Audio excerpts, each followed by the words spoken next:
La historia de Anelis Comenzó con extraños ruidos por la madrugada. Hablamos del año 1960, cuando en el convento Movimientos autónomos de los objetos.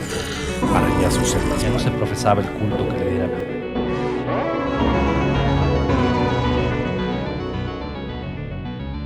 Hablemos de terror.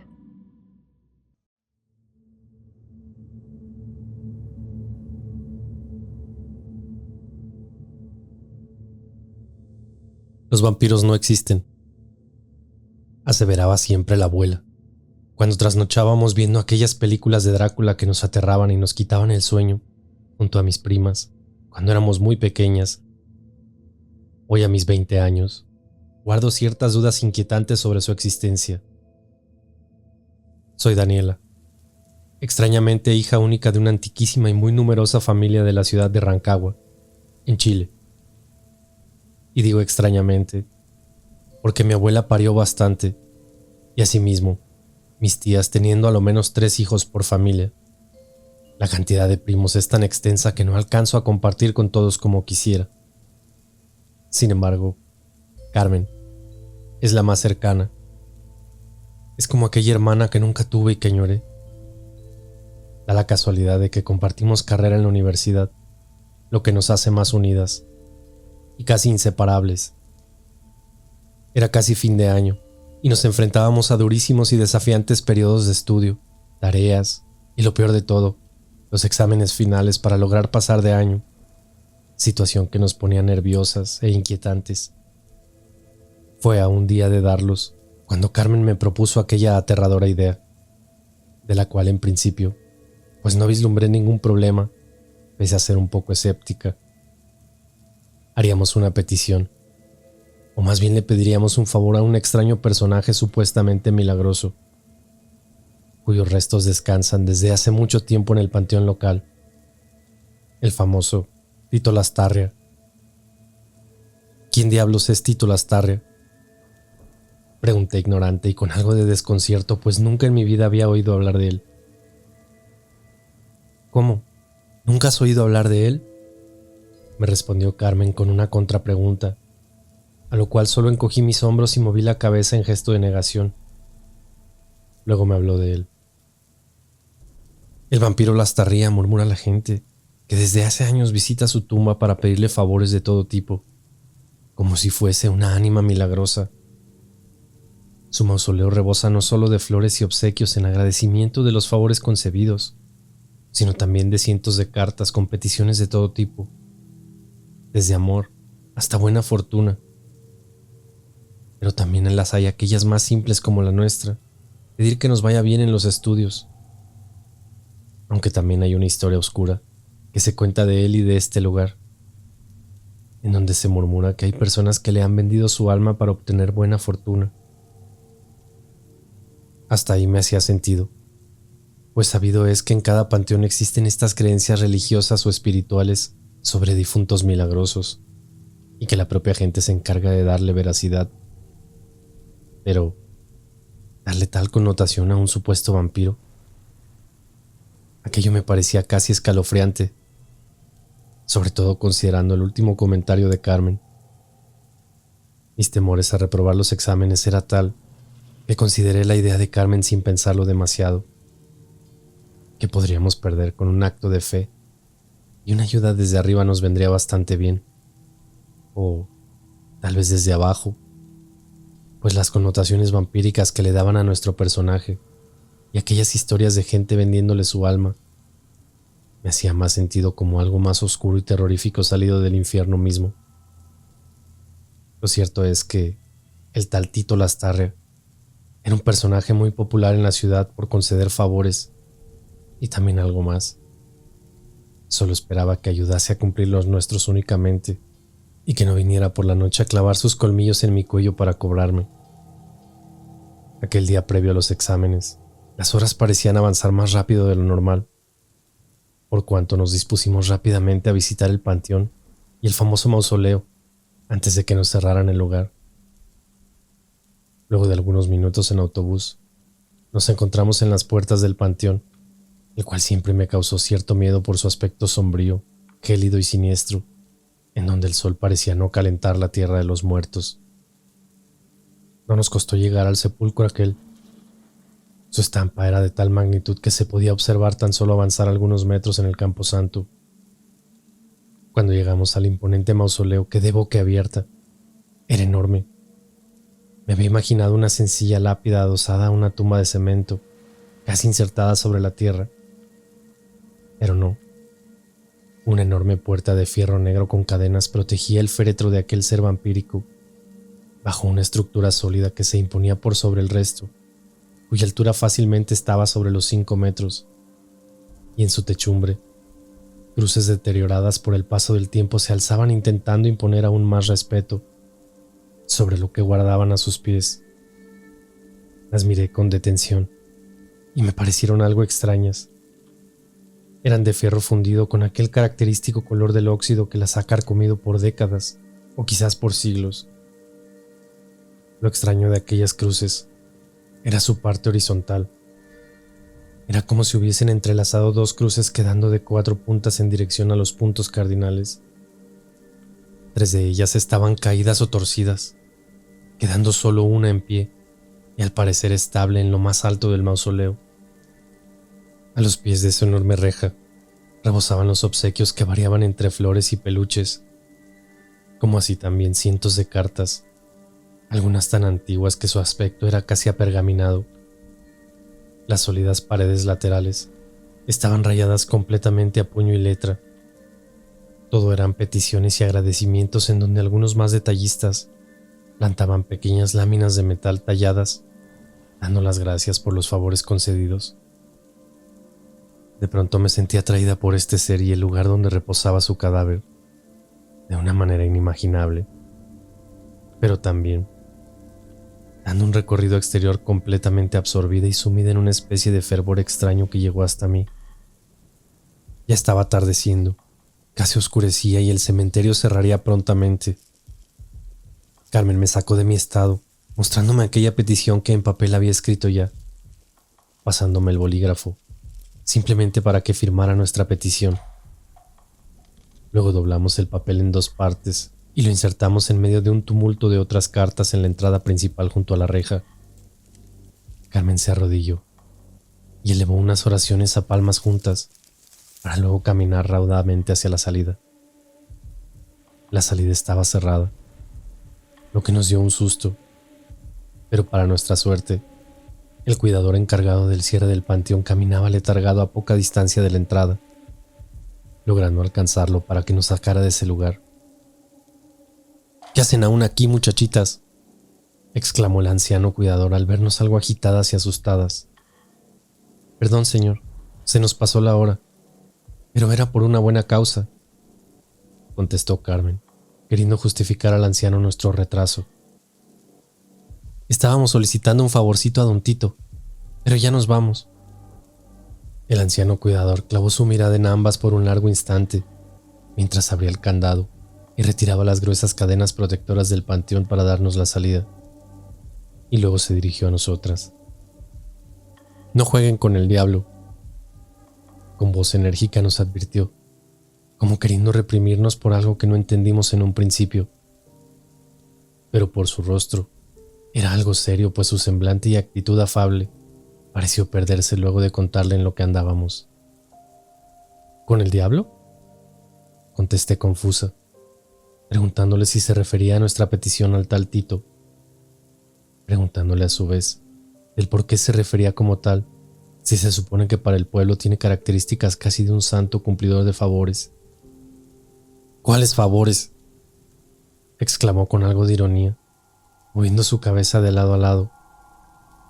«No tienen idea de lo que han hecho, ni en qué se han metido. Si el favor se les concede, han firmado de puño y letra una deuda con el mismísimo diablo.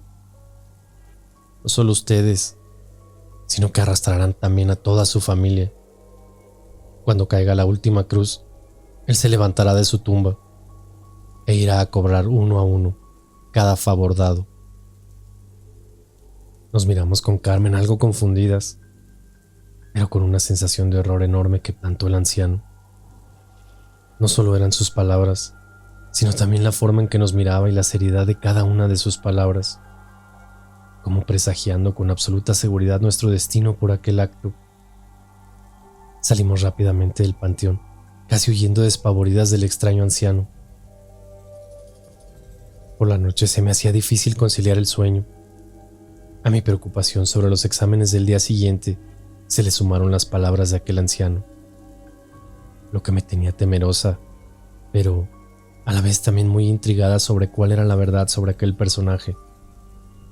Hasta un horrible sueño tuve, en donde al final de mis estudios y en pleno acto de graduación, una sombra oscura y sin rostro estaba junto a mi familia aposentado entre los invitados, como esperándome, como viniendo por mi deuda. Dormí escasamente y mal, a tal que me levanté más temprano de lo habitual. Era un día importante y estaba en juego la continuidad de mi carrera. Los exámenes estuvieron difíciles, pero tenía fe y convicción de haber estado a la altura y que me iría excelente. Ya por la tarde y de regreso en casa, la inquietud de lo vivido en el cementerio no desaparecía de mi mente. Por ello quizás aproveché la hora del almuerzo y mientras mamá me preparaba la comida, para lanzar la pregunta sin vacilación alguna. Mamá, ¿has oído hablar de Tito Lastarria? Detuvo lo que estaba haciendo, lanzándome de inmediato una mirada furtiva y un rostro de asombro ante mi pregunta que me impactó. Era como si hubiese tocado un tema prohibido para ella. ¿Quién te habló de él? ¿De dónde sacaste ese nombre? Me atacó con una contrapregunta y luego volteó para seguir en lo que estaba, como intentando bajarle el perfil al momento. Fuimos con Carmen a visitar su tumba y a pedirle un favor, que nos fuera bien en los exámenes finales.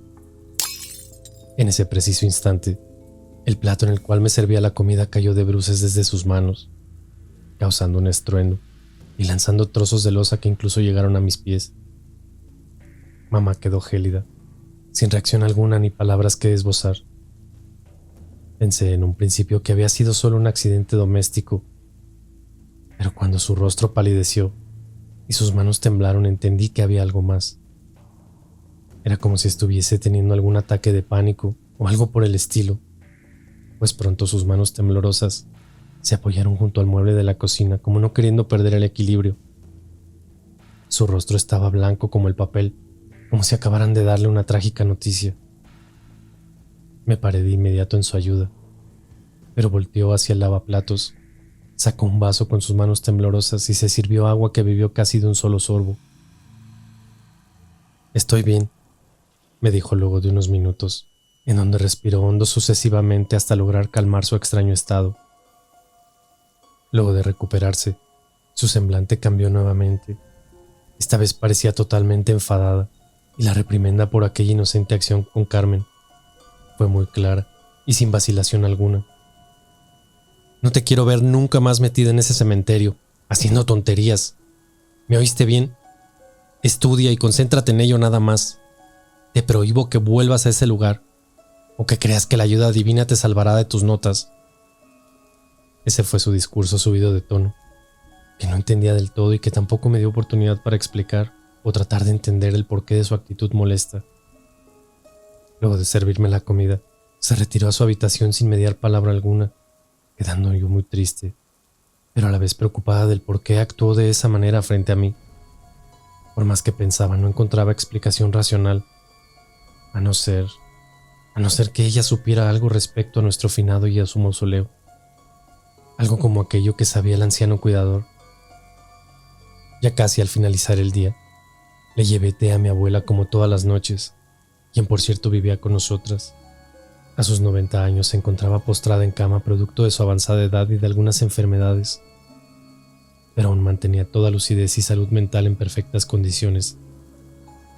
Me senté junto a su cama para charlar como habitualmente lo hacíamos a la hora del té, pues teníamos una perfecta comunicación desde siempre, y aprovechando la instancia para consultarle qué sabía ella sobre el tal Tito Lastarria y su famosa tumba. Mi abuela era muy conocida en la zona y madre de 9 hijos. La conocían prácticamente todos y por su parte, ella conocía todas las historias de esta región y también cada leyenda. Era imposible que no supiera algo al respecto. Sin titubear ni esperar más, pregunté lo que sabía Abuela, ¿tú sabes la historia del tal Tito Lastarria? Al que le piden favores en el cementerio. Casi se atoró con el té y miró por largos segundos directo a los ojos sin esbozar palabra alguna, transformando el momento en inquietante. Algo raro había en todo esto.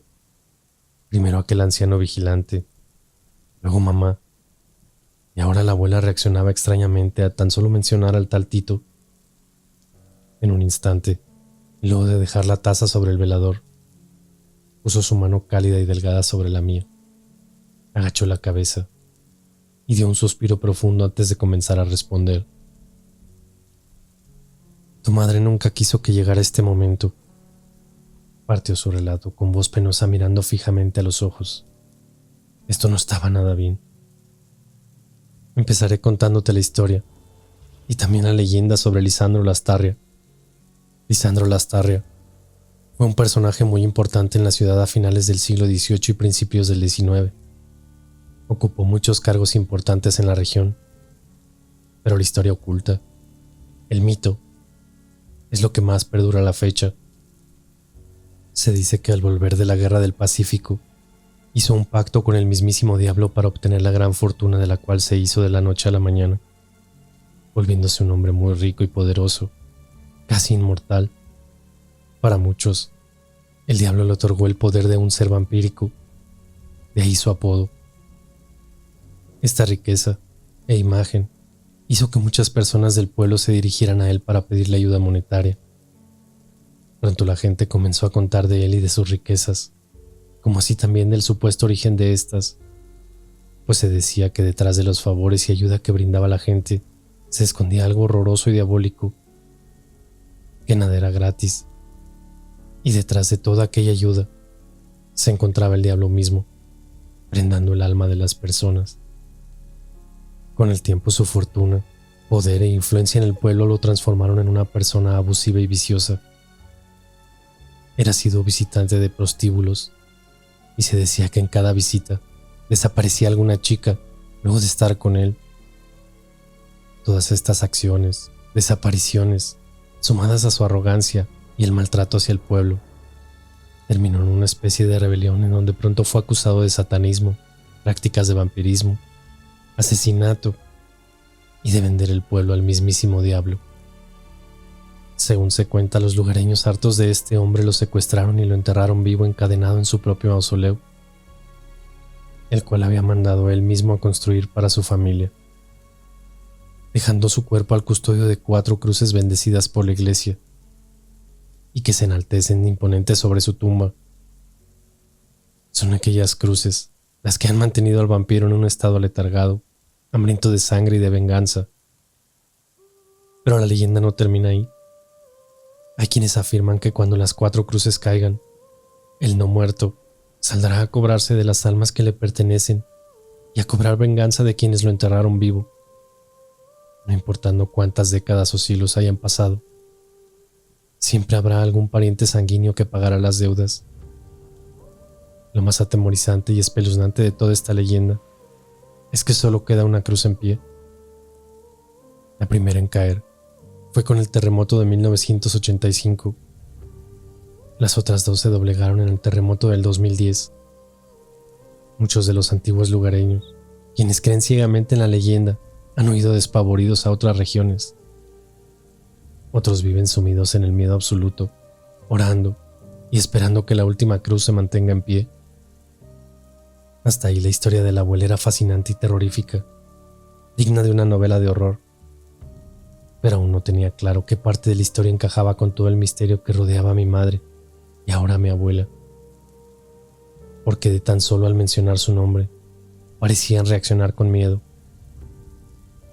Quedé pensativa y en silencio por unos minutos, intentando encontrar la parte de la historia en la cual encajaba, sin llegar a ninguna conclusión. Así que mejor pregunté directamente: Abuela, ahora necesito saber qué es lo que ocultan con mi madre y por qué este momento quiso que nunca llegase. La abuela suspiró profundamente. En sus ojos y rostro podía notar que venía la parte más difícil de contar. Sentía sus nervios en no saber cómo empezar su relato, pero también notaba la angustia y el pavor que la carcomían por dentro. Algo no muy bueno llegaría a mis oídos. Algo completamente espeluznante en que, sin saberlo, era la protagonista.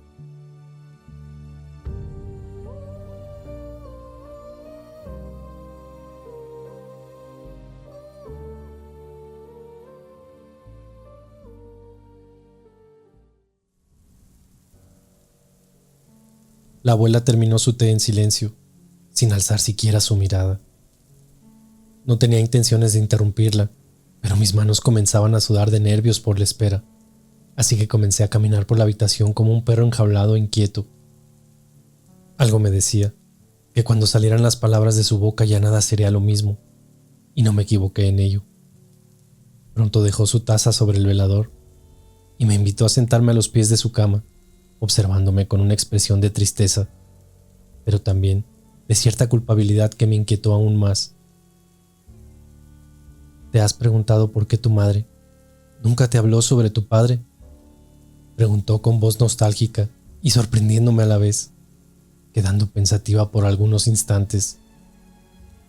Era cierto, mamá nunca quiso hablarme de él, y hasta donde sabía, mi nacimiento había sido producto de una relación breve y tormentosa, cuyo resultado fue el alejamiento de mi progenitor antes de que yo naciera. Según mamá, este hombre nunca supo que estaba en su vientre al momento de marcharse, indicándome que no valía la pena siquiera conocer su identidad.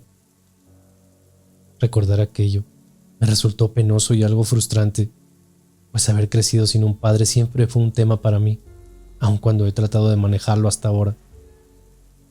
Evité comentarios para no interrumpir a la abuela en su relato, y solo hice un gesto de negación ante su pregunta, enterrando mi cabeza entre mis hombros. Pese a ser la mayor de mis hijas, tu madre siempre vivió con frustración y envidia hacia sus hermanas por no poder tener una familia propia. A diferencia de ellas, quienes encontraron el amor muy joven contrayendo matrimonio prontamente y dando a luz numerosos críos. Tu madre no lograba encontrar estabilidad de pareja con ninguno de tantos novios comprometidos que tuvo por aquellos tiempos. Ella decía que estaba maldita, que el amor no era para ella, situación que pronto la sumergió en una horrenda depresión y desesperanza, más aún viendo cómo sus hermanas eran completamente felices y con abundancia de hijos. Con el paso del tiempo, supimos cuál era la razón de aquello y no era otra lamentablemente más que no podía embarazarse. Esto era la causa que alejaba a sus novios al darse cuenta de que jamás podría darles críos y una familia. Cuando nos confesó de aquello, casi con vergüenza, acudimos con muchos doctores, tratamientos y exámenes intentando darle un vuelco a tan cruel destino, pero solo confirmaban lapidariamente que estaba totalmente infértil, existiendo nulas probabilidades de procrear. La nefasta noticia la enloqueció, y la depresión pronto se transformó en locura, intentando por distintos medios curar aquella maldición, como solía llamarle, visitando un sinnúmero de curanderos y de brujos. Por momentos creyó que, con rituales, consumo de hierbas, conjuros y extraños brebajes lograría sanar, que solo debía ser paciente. Pero con el correr de los meses, comenzó a probar si todo aquello surgía efecto, y las relaciones informales con distintos chicos que conocía no se hicieron esperar. Llegó un momento en que todo le daba lo mismo, no importaba quién la fecundara, y su obsesión por parir la llevaron a límites inimaginables con tremendas consecuencias. Fue así como dentro de tal ambiente conoció a esa extraña y oscura chica, a la cual se aferró amigablemente, que fue la responsable de tanta tragedia. Se jactaba de practicar el ocultismo, astrología y un sinnúmero de rarezas que puso al servicio de tu madre, según con la promesa de curarla y darle la fecundación que tanto anhelaba. A nosotros ignorantes también nos convenció de aquello.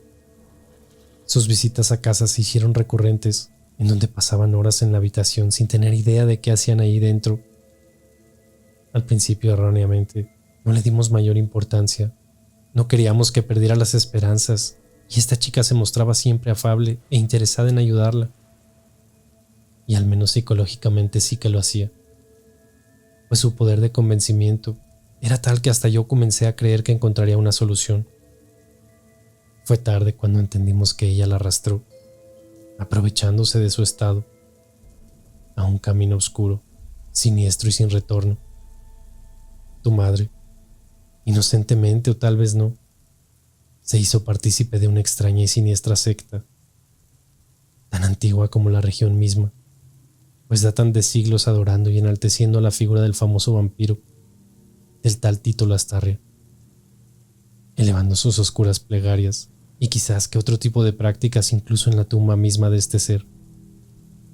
Así pues, una noche fría de junio, tu madre accedió a participar en un escalofriante ritual dentro de aquel mausoleo, con la promesa de curar definitivamente su mal gracias al vampiro. Hubo sacrificios animales y horrendas vejaciones que creo que no querrás escuchar. La obsesión por tener un hijo la cegó por completo, no comprendiendo dónde se estaba metiendo realmente, solo aferrada a la fe y creencias que se contaban de nuestro vampírico personaje. Cuando se dio cuenta de que no se trataba de una simple petición fue demasiado tarde. Aquello fue la veneración de una deidad oscura y satánica, el llamado de fuerzas malignas y perjudiciales para concebir a una criatura de forma antinatural. Tragué saliva con aquella última frase. Claramente aquella criatura podría tratarse de mí, pero también estaba sorprendida de cómo la abuela sabía tanto. Una lágrima rodó por los surcos de su mejilla, la cual secó pasando su mano. Luego prosiguió con el escalofriante relato en detalles a petición y responsabilidad mía, donde jamás imaginé lo que estaba por escuchar. De lo que pudo contar o recuerda realmente, debían esperar a medianoche para realizar aquel ritual, convidándola más temprano a casa a esta extraña amiga, con la finalidad de prepararla para la ocasión, en donde bebieron en principio alcohol, y ya luego le preparó raras pócimas y la obligó a fumar hierbas con especies supuestamente necesarias para el ritual, hasta que los miembros de la secta pasaran por ellas antes de la medianoche.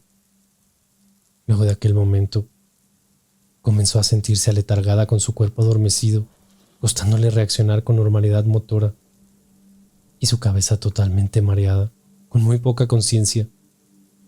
Luego recuerda que sintió cómo la recostaban sobre un suelo gélido, firme, casi pedregoso, y que a su alrededor luminiscencias de veladoras eran sostenidas por personas adultas con capuchas negras, no logrando distinguir sus rostros.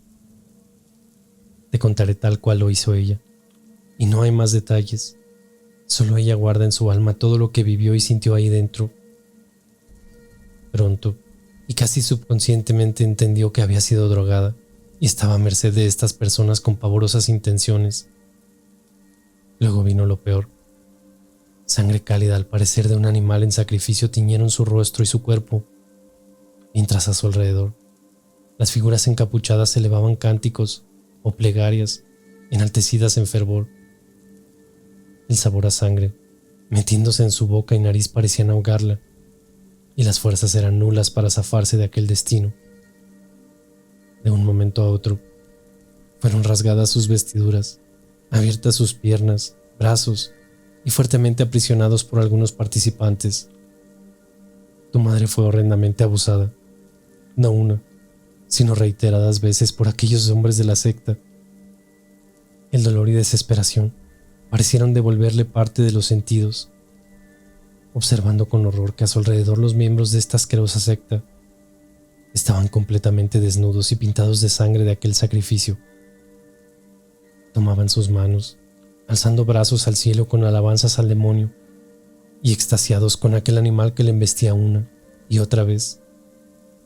Luego perdió completamente la conciencia. El amanecer la encontró sobre una tumba, a medio vestir y completamente ensangrentada. El carmesí en su cuerpo no era solo de aquel sacrificio, sino también de la vejación a la cual fue sometida durante toda la noche. Le dolía todo su cuerpo, pero más el alma, y sus piernas flaquearon cuando intentó ponerse de pie y pedir ayuda. Como pudo y casi a rastras, llegó al acceso principal, en donde fue asistida por un joven cuidador que llegaba muy temprano a preparar el panteón para sus visitantes. Él mismo fue por ayuda y prontamente fue asistida y trasladada al hospital más cercano. Cuando la policía tocó la puerta, trayendo las malas noticias, pensé lo peor. Recién ahí caí en cuenta de que tu madre no había llegado a casa aquella noche. Y en el hospital y sumidas en la tristeza y desesperación junto a sus hermanas, el médico se dio cuenta de su estado y de lo sucedido, echando en llanto al instante, no dando crédito a lo que él profesionalmente relataba. Drogada, deshidratada y lamentablemente violentada sexualmente, yacía en aquella camilla. La policía nos tomó declaraciones y aguardó paciente a que retomara la conciencia para tomárselas a ella. Aquí viene lo más extraño de todo, pues le mintió a la policía. Y yo aún no sabía la horrible verdad que ahora pongo en tus oídos. Su versión de los hechos fue que había sido abordada por un grupo de hombres, drogada y llevada a la fuerza al panteón. Dijo no recordar casi nada ni poder dar características de sus victimarios. Jamás entendimos por qué ocultó todo. Pero semanas después, y producto de las muestras de ADN, fueron aprehendidos y formalizados 3 hombres por abuso y violación, quienes una vez detenidos, negaron los hechos argumentando que todo había sido consensuado, producto del alcohol y de las drogas consumidas previamente en una fiesta, en la cual tu madre había participado voluntariamente. La policía luego dio con aquella mujer y su casa, quien respaldó las declaraciones de los acusados con su versión, agregando que si querían, podían tomar huellas de su casa, que aún quedaban en los vasos y botellas donde bebieron alcohol aquella noche. Al final, toda esta horrible pesadilla, para el fiscal fue una desventurada fiesta con un cóctel de drogas y alcohol que propiciaron una orgía, donde se tuvo sexo consentido en aquel lugar profanado por los participantes. Días después, aquellos animales quedaban en libertad, solo con medidas cautelares de no acercarse a la víctima ni abandonar el país mientras durase la investigación. Tu madre se encerró por semanas en el cuarto y comía la nada misma. Le aterrorizaba poner un pie en la calle y guardó un silencio sepulcral sobre lo sucedido. Con el correr de los meses vino lo más extraño, en donde todo esto comenzó a tener un vuelco inesperado y espeluznante. 6 meses habían pasado de la tragedia, cuando decidió salir del cuarto y casi con regocijo traía noticias de sus atrasos a su periodo menstrual. La visita de un médico no se hizo esperar, y los exámenes posteriores confirmaron con sorpresa un embarazo de 8 semanas, dejando a toda la familia impávida e inquietante. No era la noticia aquella en sí, sino que los tiempos no calzaban si aquel embarazo fue fruto de aquella violación, lo que nos confundía y atemorizaba. Era una noticia agridulce. El sueño que tanto anheló se cumplía. Pero ¿cómo diablos había ocurrido estando encerrada todo este tiempo en casa? Esa era la pregunta que nos hacíamos. Fuimos con otro doctor y a otros centros hospitalarios pensando que había un error en las fechas de gestación, pero no. Todos efectivamente confirmaban que tenía 8 semanas de embarazo. ¿Cómo era posible, Dios mío?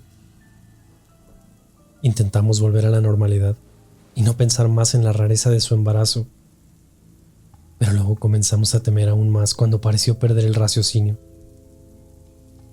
Comenzó a contarles a todos con gozo que aquella figura vampírica era el padre de la criatura que llevaba en su vientre, que había escuchado sus súplicas y que aquel sufrimiento horrible de aquel oscuro ritual había valido la pena, pues el mismísimo vampiro Lastarria golpeó a su ventana una noche muy de madrugada, a quien dejó entrar para insertar en ella el milagro que tanto esperó. Pese a lo escalofriante de su historia que narraba con total veracidad, todos en la familia consensuaron en que se había vuelto loca. Sin embargo, desde aquella noticia cosas extrañas y escalofriantes comenzaron a suceder en la casa. En más de alguna ocasión, la escuché hablar con alguien a susurros dentro del cuarto, siempre casi a la medianoche. Al principio pensé que era algo de su locura misma, pero luego, una de tus tías que vivía por ese entonces en la casa con su familia, tuvo extraños incidentes, lo que pronto comenzó a atemorizarnos de sobremanera. Primero fue uno de tus primos, el más pequeño por ese entonces, que comenzó a hablar de un hombre vestido de negro, que frecuentaba por las noches la ventana de su cuarto. Pesadillas infantiles, supusimos, pero ya luego nos comentó de haberlo visto entrar al cuarto de su tía. Fue tu propia tía Lucy, quien noches después y al levantarse al inodoro, escuchó voces provenientes desde el cuarto de tu madre. Era la voz de un hombre. Por lo tanto, alarmada entró de golpe, topándose con estupor con una sombra tenebrosa y oscura que yacía de pie junto a la cama, evaporándose casi al instante como bruma negra y maloliente, impregnando el cuarto de un hedor a muerte. Tu tía no supo cómo explicar aquello con lo que se topó, y tu madre contribuyó más al horror indicando que aquella sombra era él. El resto de su embarazo no fue muy distinto. Si bien la salud física era excepcional, su mente era el problema, decidiendo darle tratamiento psicológico, pues seguía insistiendo en aquellas horribles ideas fantasiosas del vampiro como responsable de todo. Pese a ello sentíamos que algo raro pasaba en la casa, y el miedo nos sometía a tal que por las noches ya nadie salía de sus cuartos y las ventanas las comenzábamos a cubrir con telas negras y con doble seguridad. Las voces y conversaciones murmurantes desde su cuarto eran recurrentes, y pisadas sobre la techumbre nos quitaban en reiteradas oportunidades el sueño, tomando nuestros rosarios y orando hasta el amanecer. Intentamos bendecir la casa con la esperanza de apartar aquello oscuro que se cernía sobre nosotros, que pese a no verlo, estaba en el aire y sobre todo por las noches. La iglesia nos ayudó bastante, y sobre todo a tu madre. Comenzar a llevarla frecuentemente a misa fue la mejor decisión, pues sus últimos meses de embarazo pareció recuperar lentamente su lucidez. Estaba totalmente emocionada, dichosa y expectante de que pronto nacieras, y comenzó pronto a solo preocuparse de ti, olvidando aquellas macabras ideas, hasta que llegaste a este mundo de la forma más natural que existe. Aquí estás hoy, hecha toda una mujer y con toda una vida por delante. Haz que valga, pues tu madre lo pasó muy mal, pero gracias a Dios logró recuperarse y todo lo ha dado por ti, y pensando en lo mejor para ti. Eres lo que tanto pidió, y aun cuando tu nacimiento esté envuelto o ligado a un mar de extrañezas y de situaciones que solo ella guarda en su corazón, aquí estás. No sé si el cielo realmente te habrá enviado y escuchó a tu madre, o eres producto de aquella escalofriante experiencia pedida al vampiro aquel.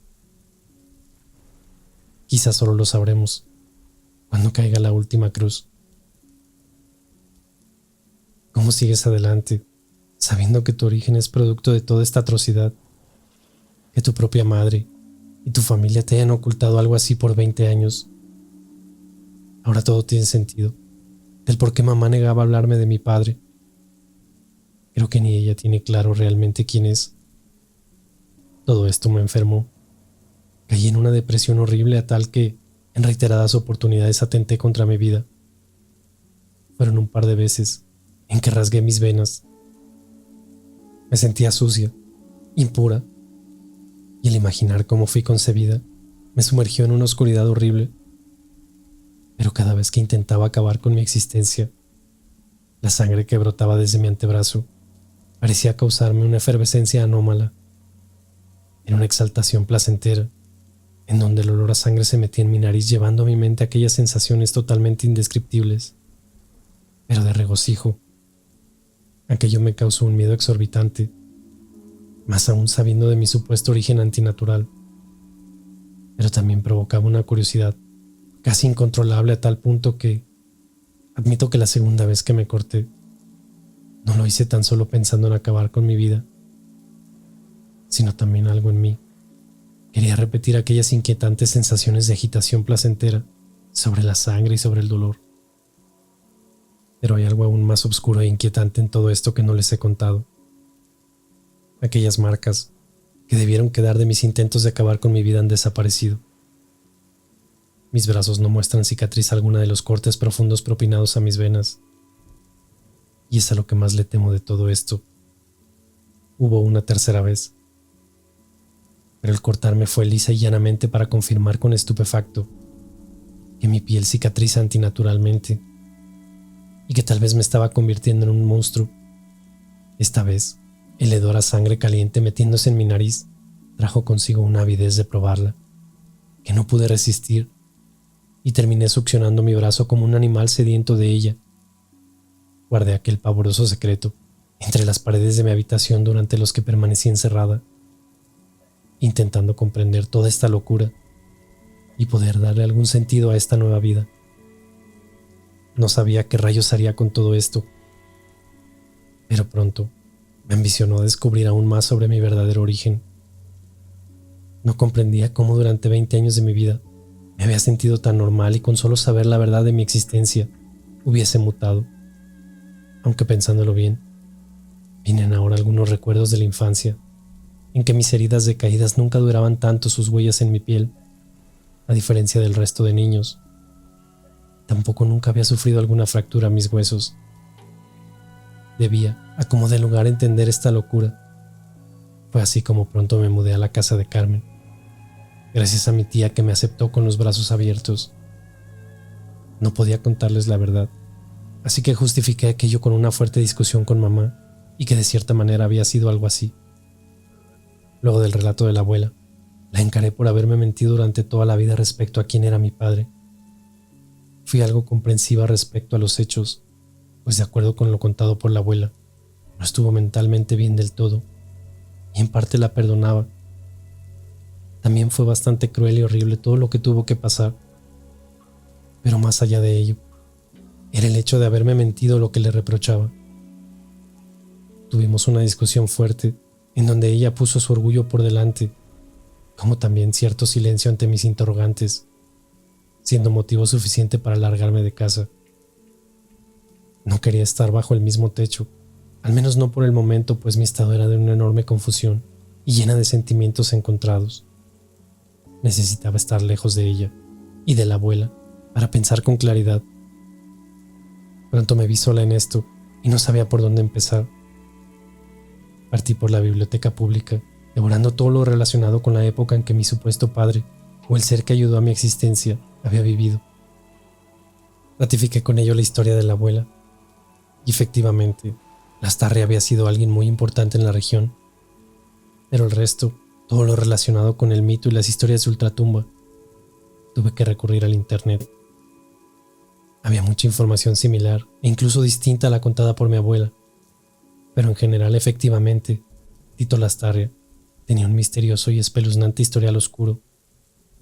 Sin darme cuenta, pasé horas viendo videos, leyendo comentarios y foros sobre esta fascinante historia, hasta que di con una extraña página en redes sociales de conspiraciones de nuestra ciudad, donde llamó mi atención una particular publicación referida a la leyenda del vampiro Lastarria. No difería mucho de lo que yo sabía, pero fue en los comentarios en que topé con un usuario denominado Witch969 Inferno, quien expuso una extraña y particular anotación que llamó profundamente mi atención, pues resaltaba sobre las demás en su contexto extraño y casi profético. Decía algo más o menos como: y caerá la última de ellas, y no habrá dónde esconder tu alma. Sálvate como nosotros, el tiempo se acaba. En primera instancia, la pasé de largo sobre el comentario, pero al devolverme y repasar el contenido de la gente, me detuve en él con particular atención. Me parecía un salmo bíblico o como un mensaje subliminal. Busqué al usuario aquel en su perfil, quien no tenía foto alguna y solo unas cuantas imágenes extrañas que en mi vida había visto, y un par de fotos de aquel panteón. Una de ellas llamó mi atención, pues era dentro de la tumba misma. ¿Cómo diablos tomaron aquella foto? Mis ansias de conocimiento, aún sin claridad, y la curiosidad me impulsaron a hablarle al usuario aquel, quien se mostraba conectado a esas horas en sus redes sociales. Le saludé por mensajería, preguntando cómo rayos había obtenido aquella foto del ataúd como pretexto. Esperé algunos momentos, pero parecía no leer los mensajes. así que desistí de la espera y seguí buscando información en la web. 10 minutos más tarde, aquel extraño usuario respondió. No fue un típico saludo o la respuesta que esperaba. Simplemente remitió un enlace el cual me negué a acceder inicialmente pensando en algún típico virus. Me detuve a esperar a que escribiera algo más, pero nada. Solo fue aquel enlace, que luego de meditar por algunos minutos accedí a él. Una extraña página web, cuyo fondo completamente negro quedaba ante mis ojos. No había menú alguno, solo una tétrica música de fondo y unas imágenes que comenzaron en segundos a aparecer. Eran como diabólicas, del tipo pentagramas, y me pareció que una de ellas era la misma que encontré en el perfil de aquel usuario. Pronto se abrió un recuadro, el cual me invitaba a acceder a otro enlace, cuyas letras rojas decían textualmente: ¿crees en el vampiro? Únete a nosotros y sálvate. Me pareció escalofriante y a la vez repulsivo, cerrándola de inmediato. Justo en ese instante, aquel usuario me volvió a escribir. ¿Eres Daniela, la hija de Nancy? Era la escalofriante pregunta frente a mis ojos, la cual estúpidamente respondí en afirmación. ¿Cómo rayos sabía el nombre de mi madre? Si bien tenía fotos de ella en mi perfil, en ninguna había nombres. Esto comenzó a espantarme, apagando de inmediato la computadora y largándome a casa más confundida de lo que llegué. Al llegar, le pedí la computadora a Carmen un instante con la excusa de revisar algunos temas de calificaciones, pero en realidad quería ver si aquel usuario me había dejado más mensajes. Extrañamente ya no tenía acceso a su perfil. Era como si ya no existiera, y cuando intenté acceder al enlace nuevamente había desaparecido.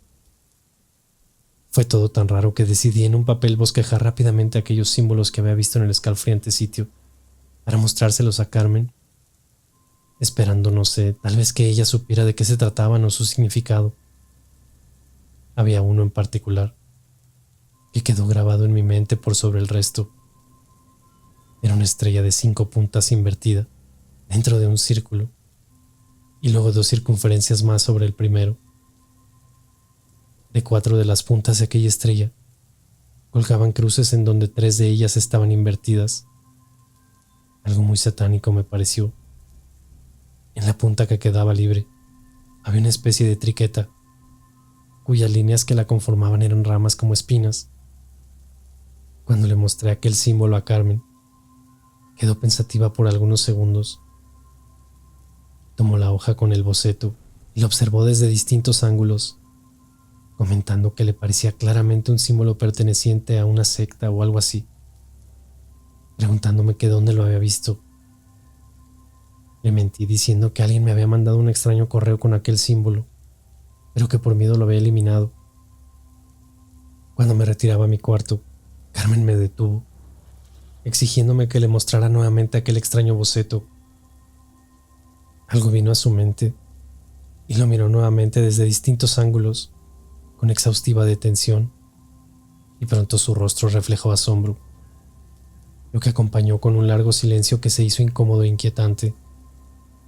«Sé que he visto este dibujo», exclamó, casi con seguridad mientras seguía moviéndolo en distintos ángulos.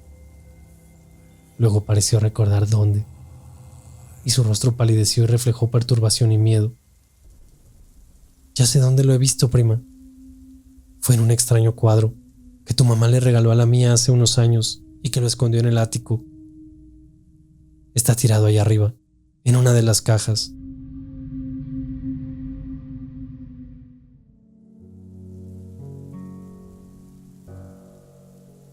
Sin duda algo oscuro se oculta en mi familia.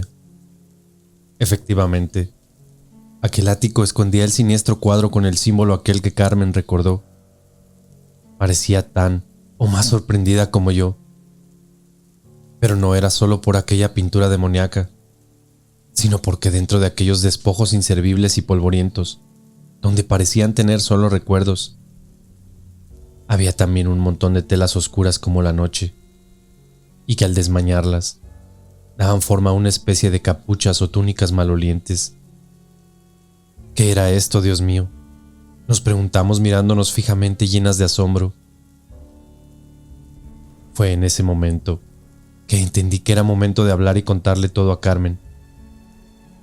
La situación estaba tomando un rumbo muy siniestro, y era justo que ella también supiera, pues involucraba a su madre. Charlamos durante un par de horas, en donde la puse al corriente absolutamente de todo, quedando boquiabierta y a la vez perturbada, pues claramente no asimilaba todas estas teorías obscuras que me rodeaban, y aquel relato de la abuela sobre mi madre y su vínculo con aquella secta. Por momentos de nuestra charla, quedábamos en silencio durante largos minutos, como intentando entender nuestro hallazgo y qué se suponía que representaba. Fui más lejos que Carmen en ello, y le expuse que quizás su madre también estaba involucrada en todo esto, pues no había, al menos para mí, otra explicación del por qué mamá le obsequió aquel cuadro y mantenía esas capuchas bajo su techo. Carmen se negaba a creer en ello, así que decidí ir por respuestas a casa, mientras ella esperaba que llegase mi tía del trabajo. Fue camino a casa que aquella mujer comenzó a seguirme a pocas cuadras de llegar a mi destino. Primero pensé que se trataba de un hombre, por su aspecto y vestiduras, pero pronto acortó distancia, identificando a una mujer ya adulta que seguía mis pasos sospechosamente. Me asusté tanto que aceleré mis pasos, y lo mismo hizo ella, y a tan solo un par de cuadras para llegar, habló a mis espaldas. «Daniela, espera», pronunció a secas, lo que me detuvo al instante, pero tomando una clara posición defensiva. Jamás la había visto en mi vida, pero aceleró sus pasos para llegar rápido sobre mí mientras miraba a su alrededor, como evitando ser descubierta. «Sé que tienes muchas preguntas y andas en busca de ellas», afirmó con una voz algo agitada por la carrera. «¿Quién diablos eres?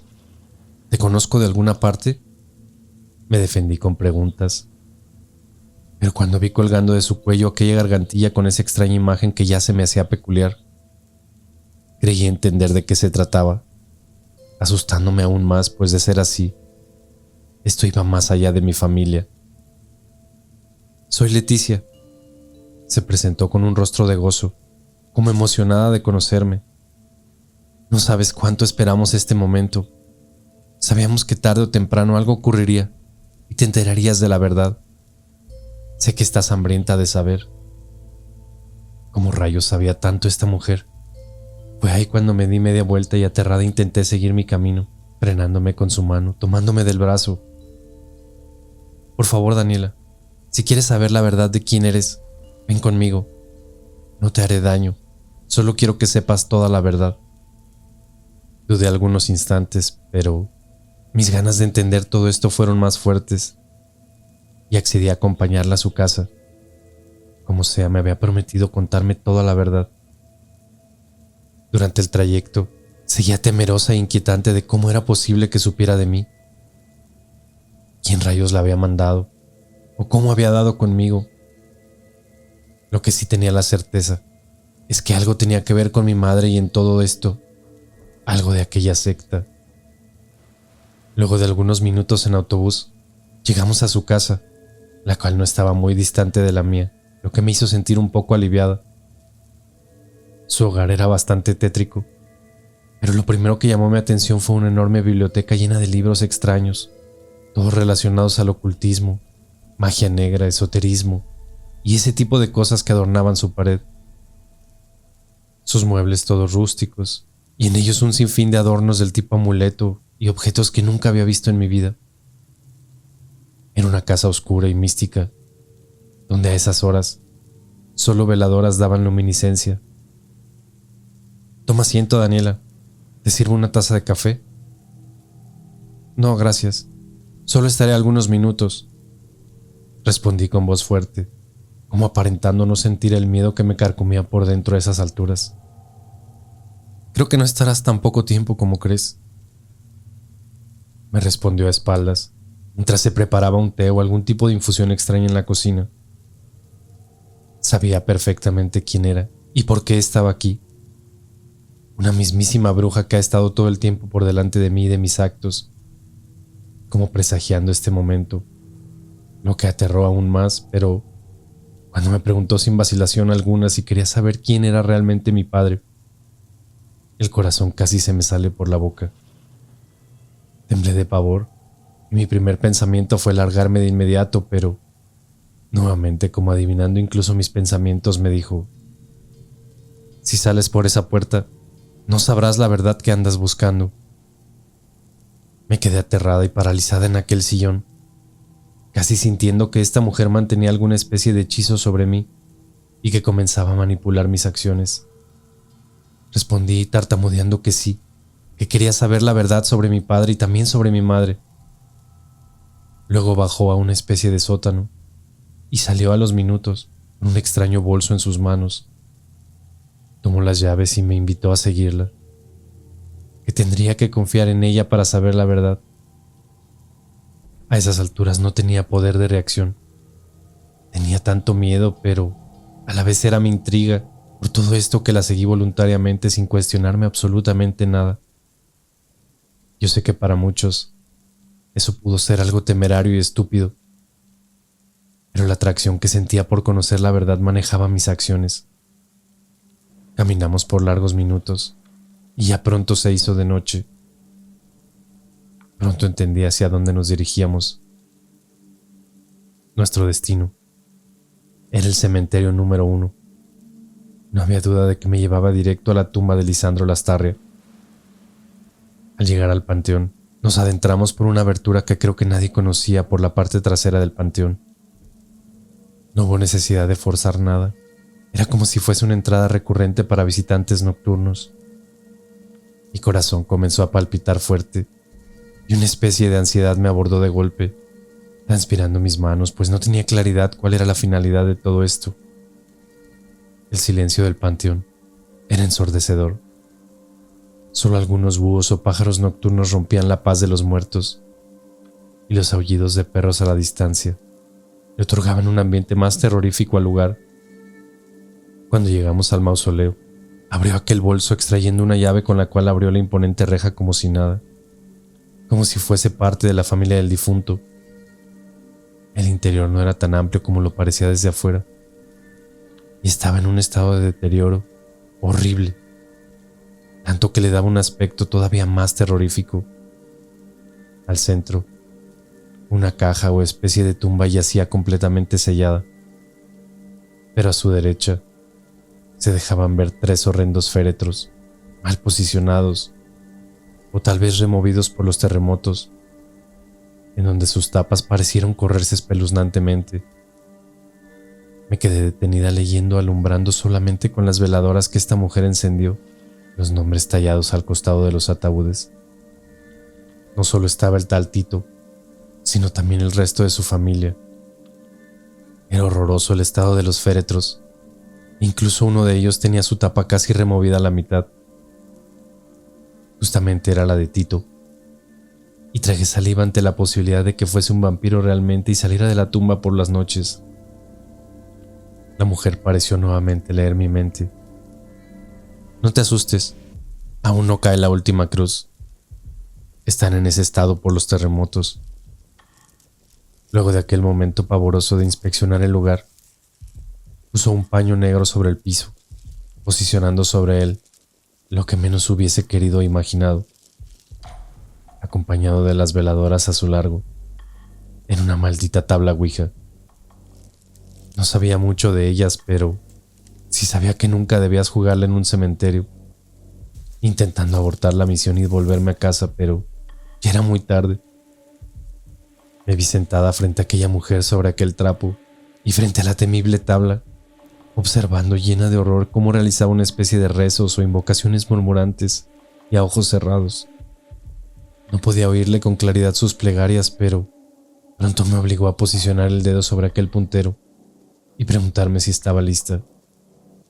¿Lista para qué?, le pregunté, pero era tan obvia la respuesta y no era otra que para contactar al espíritu del famoso vampiro Lastarria.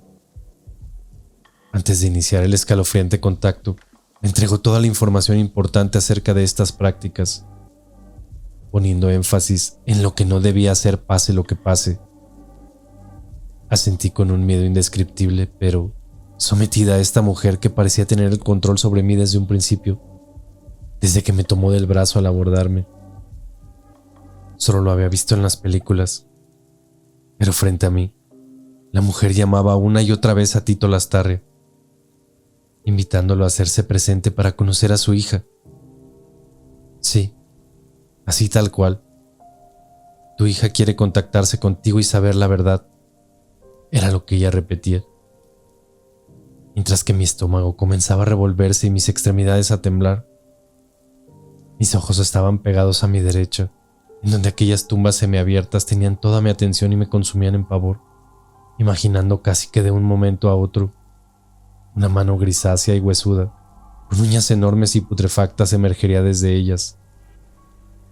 Luego el cursor se movió, o quizá ella lo hizo, pues luchaba en mi interior que todo esto no era realidad y que solo se veía en las películas. Lo cierto es que respondió en afirmación, generando un gozo particular en la mujer que por fin había hecho contacto con el alma del vampiro. ¿Es Daniela tu legítima hija?, fue la siguiente pregunta.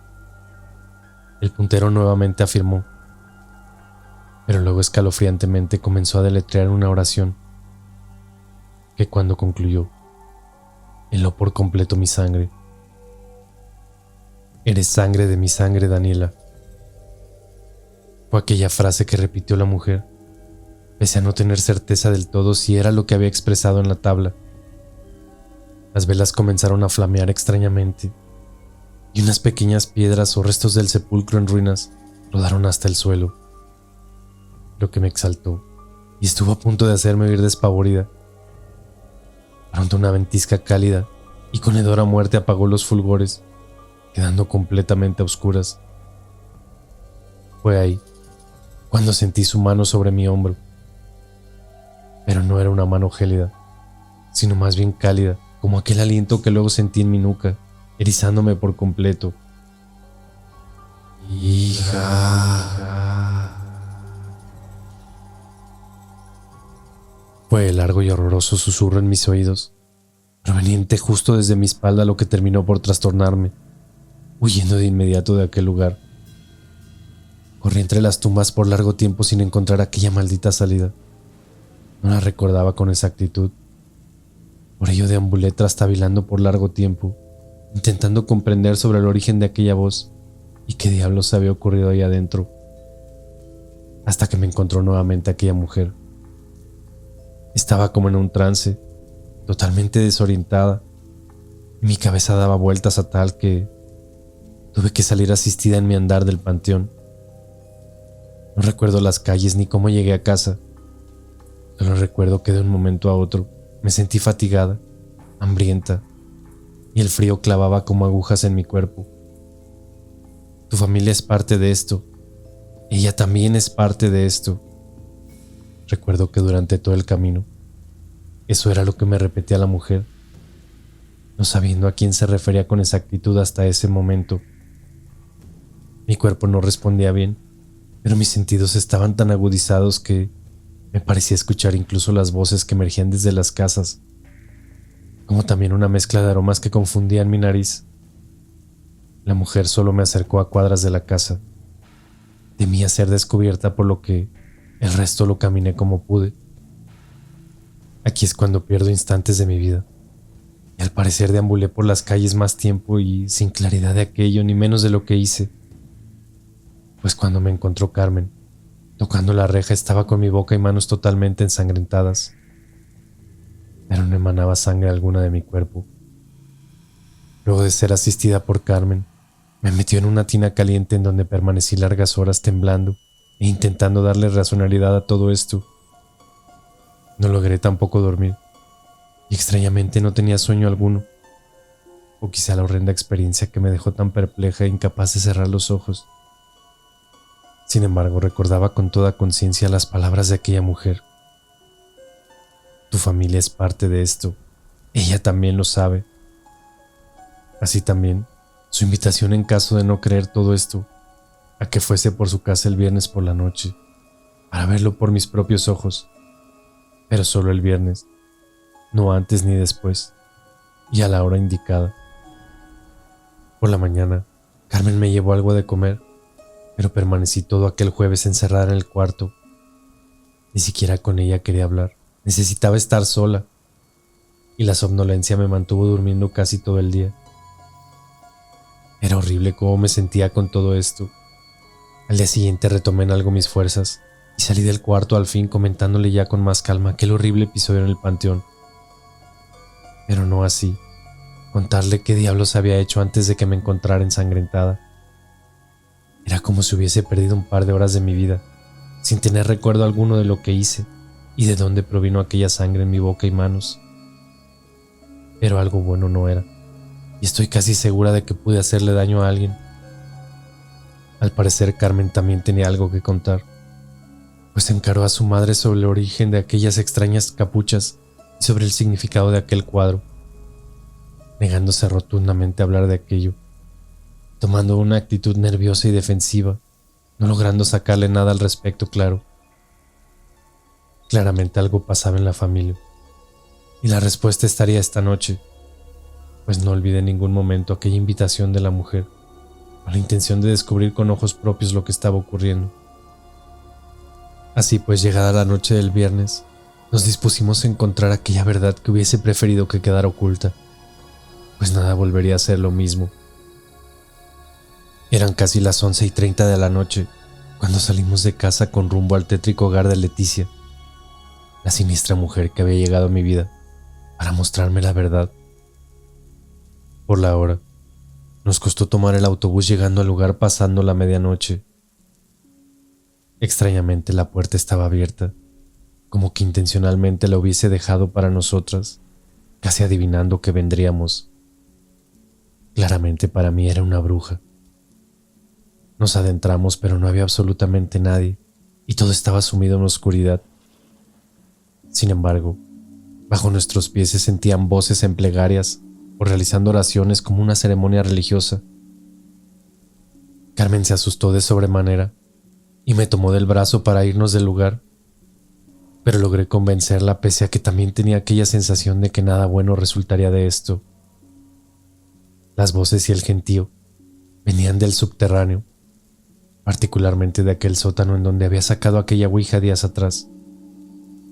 No había duda alguna. Un culto o secto estaba ahí abajo en plena ceremonia, y era lo que la mujer quería que descubriese.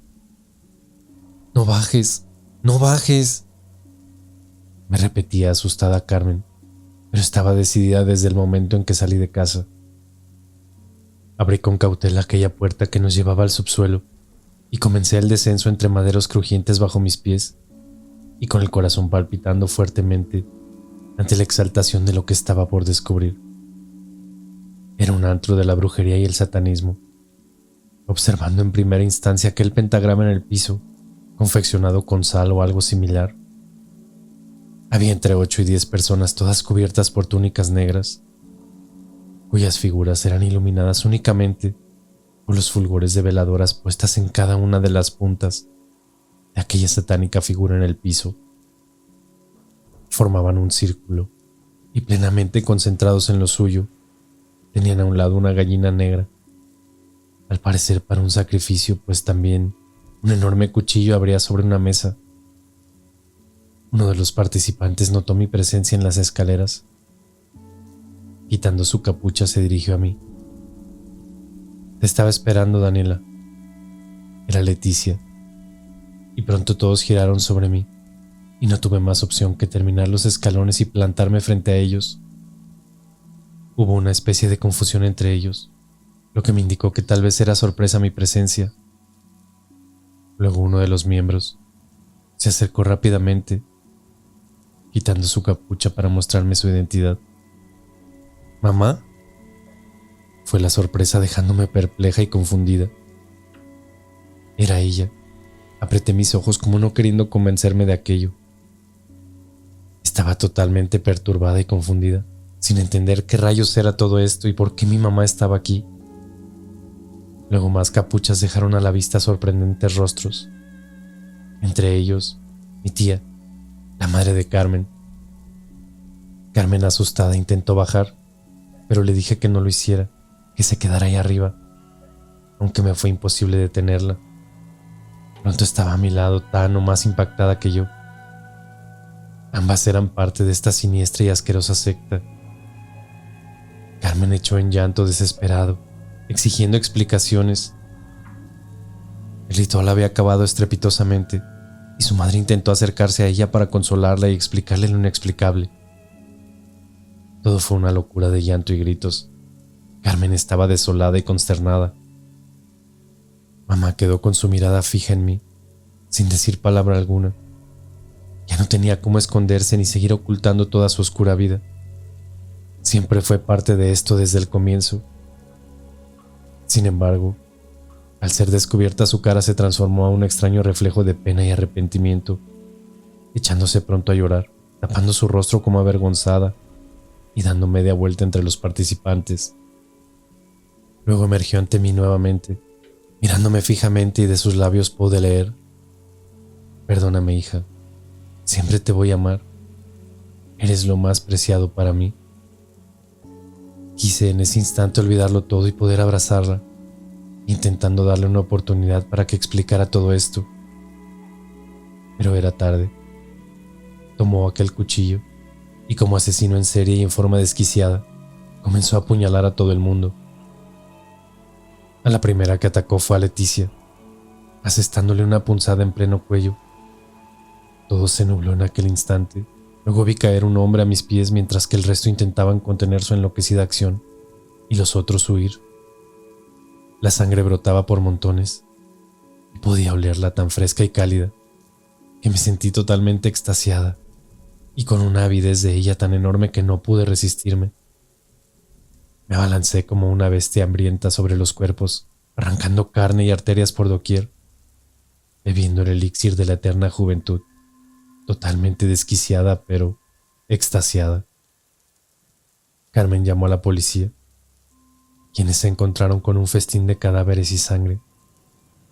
Creo aún masticaba restos de carne cuando nos sacaron del lugar. La secta había sido desarticulada de la peor forma, de manos de uno de sus propios miembros, y de lo que ellos mismos se habían creado 20 años atrás.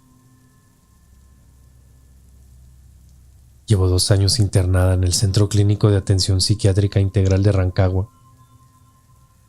Creo que mi permanencia será por un largo tiempo, pues no tengo intenciones de salir. Tengo miedo de hacerlo y dañar a más personas. Por momentos, creo que he controlado la avidez de sangre.